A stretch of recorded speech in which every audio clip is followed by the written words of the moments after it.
Good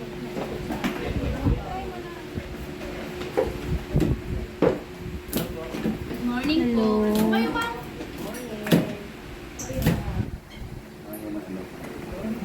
Kaya ba niyan yung pili? Laki niya.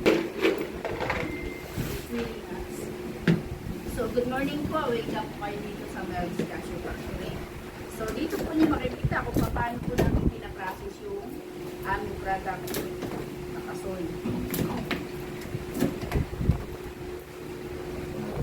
So, ito po yung kanyang puno. Ganyan po. Isang puno ng kanyang puno. Bali, lumalaki din po siya na parang isang puno.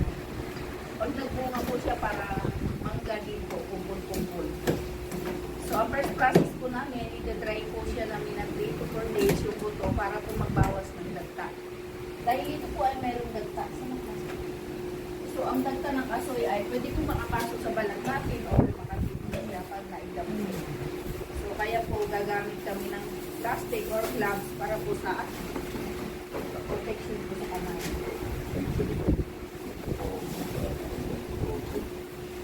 So, bago ko po siya hati, i-dry na po siya. So, pag nahati na, gaya ito, ay tatanggalin naman doon sa pinaka-shelling niya. Yan po, ganun po. So, mano-mano lang po lahat. Yan.